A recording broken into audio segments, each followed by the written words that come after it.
BJP Trinamool বিরোধী লড়াই হুমায়ুনের সাথে হাত মেলাবেন আপনারা? কিসের জন্য হাত মেলাবো?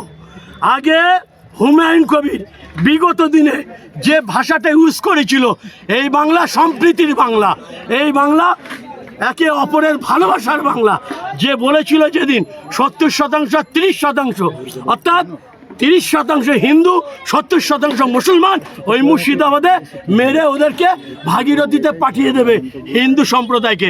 যতদিন না এই কথা হুমায়ুন কবির উইথড্রল করবে, ততদিন নওশাদ সিদ্দিকী ভাইজান বলে দিয়েছে আমাদের সঙ্গে কোনো রকম আপস্তার থাকবে না।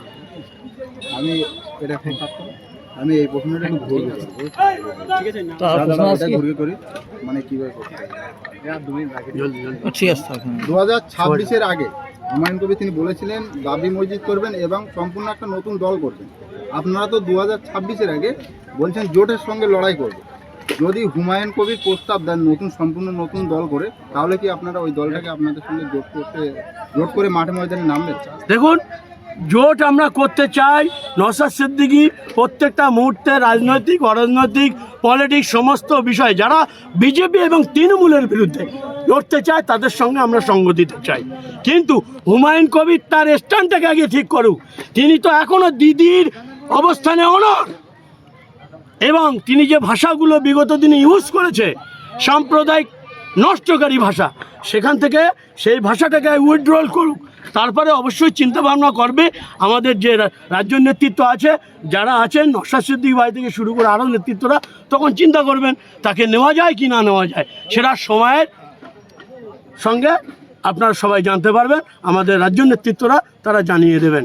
অতএব আমরা কোনো মুনাফেক মার্কা লোক যারা বাংলা সাম্প্রদায়িক সম্প্রীতি নষ্ট করতে চায় তাদের সঙ্গে, এবং যারা বিশেষ করে তৃণমূল বিজেপির সঙ্গে ঘাসাঘাসি করে চলতে চায়, তাদের সঙ্গে আমরা করব না, সমঝোতা করব না। এটাই হচ্ছে ব্যাপার। Thank you. এই আরেকটা ওয়াকআপ নিয়ে এখন আমাদের এই পশ্চিমবাংলা অনেক মোলামারা কোনো কেউ মুখ খুলছে না, কি বলবেন এই ব্যাপারে? এখন সব ভাত ঘুমে চলে গেছে। আমি অপেক্ষায় আছি। আমি রফিকুল বলছি, ইন্ডিয়ান সেকুলার ফ্রন্টের তরফ থেকে আমি রফিকুল বলছি।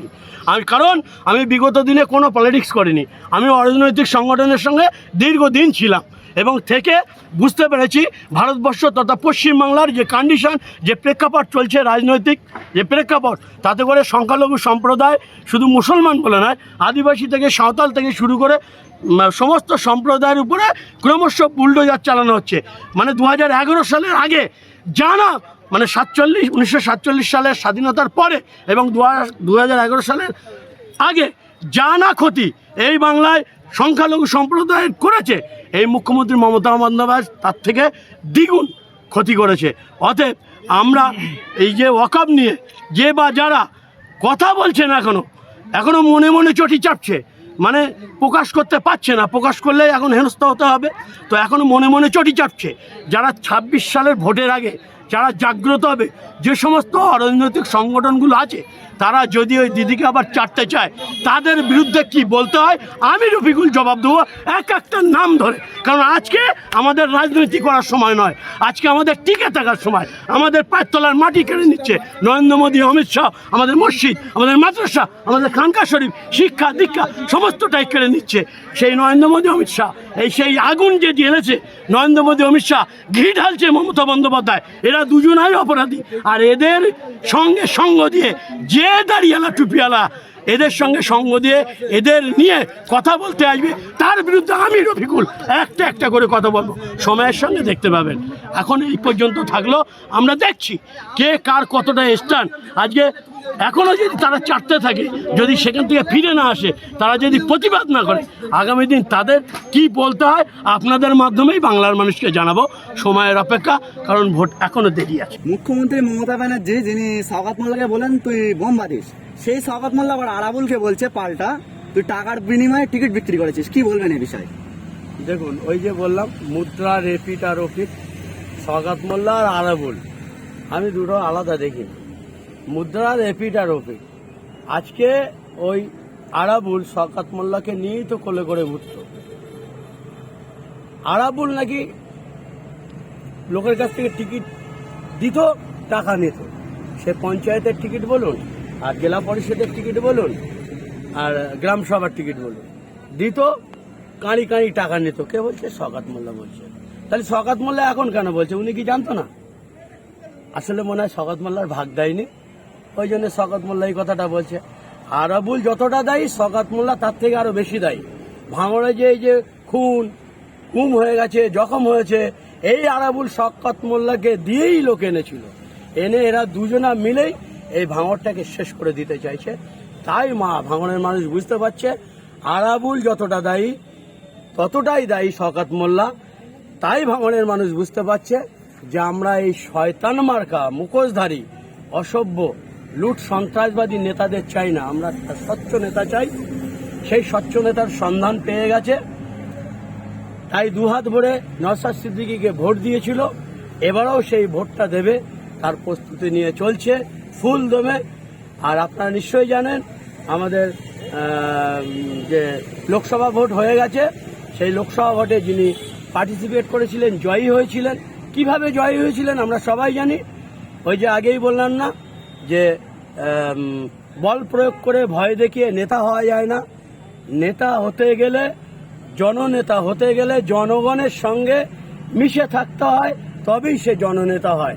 কিন্তু বিগত দিনে যে সমস্ত নেতারা ভোটে জিতেছে তৃণমূল কংগ্রেস থেকে, একটাও জননেতা নয়, একটাও জননেতা নয়। এরা ভয় দেখিয়ে, বল প্রয়োগ করে, পুলিশের সহযোগিতা নিয়ে এরা ক্রাইম করে, ভোট লুট করে নেতা হয়েছে। আমি একথা বারবার করে বলবো।